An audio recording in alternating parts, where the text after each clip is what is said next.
The Word of Life for July 2022. There is need of only one thing. From Luke's Gospel, chapter 10, verse 42. Jesus is making his way to Jerusalem, where his mission will be fulfilled. On the journey, he stops in a village at the home of Martha and Mary. The evangelist Luke describes the reception that the two sisters gave to Jesus.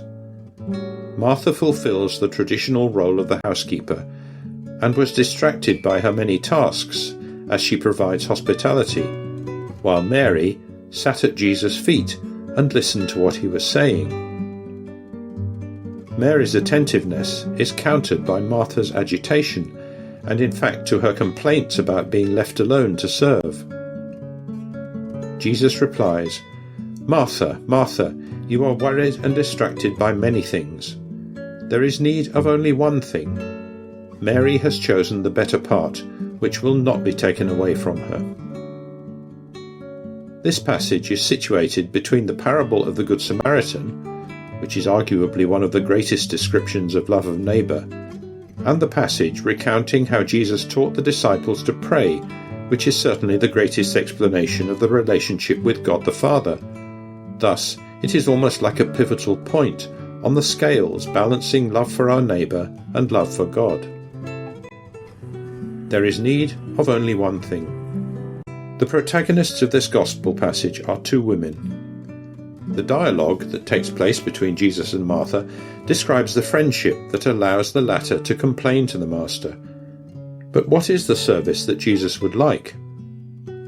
For him, it is important that Martha should not worry, that she should set aside the traditional tasks assigned to women, and that she too should listen to his words like Mary, who is taking on a new role as a disciple. The message of this text has often been reduced to contrasting active and contemplative life, almost as if they were two alternative religious approaches. However, both Martha and Mary love Jesus and want to serve him. In the Gospel, in fact, it is not said that prayer and listening to the Word are more important than charity, but rather that we need to find a way to link these two loves in an indissoluble way. The two loves, love of God and love of neighbour, are not opposed to each other, but are complementary, because love is one. There is need of only one thing. How do we understand what is the one thing that is needed? The beginning of the sentence can help us to do this. Martha, Martha. In the repetition of the name, which can almost seem as a rebuke, there is really a personal vocational call. It seems, therefore, that Jesus is calling Martha to a new way of relating to him, to weaving a bond with him not as a servant, but as a friend who is entering into a profound relationship with him. Chiara Lubick writes, Jesus used these circumstances to explain what is most necessary in human life, to listen to the word of Jesus. And for Luke, who writes this passage, listening to the word also means living it. This is what you have to do too. Welcome the word and let it bring about a transformation in you. But that is not enough. You should remain faithful to it and hold it in your heart, so that it shapes your life, just as the earth holds seed in its bosom so that they may sprout and bear fruit. Therefore, bear the fruits of new life, the effects of the word.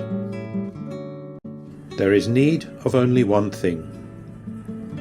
Who knows how many opportunities we have to welcome the Master into the intimacy of our home, just like Martha and Mary, and to sit listening at his feet like true disciples.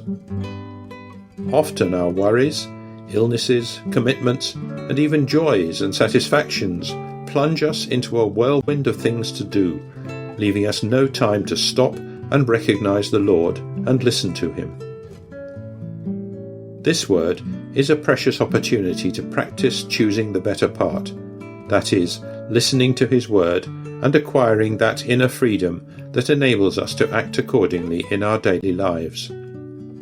It can help us to carry out actions that are the fruit of a loving relationship that gives meaning to service and listening. This commentary on a phrase from the Scriptures was written by Letizia Magri. It suggests ways of putting it into practice in everyday life.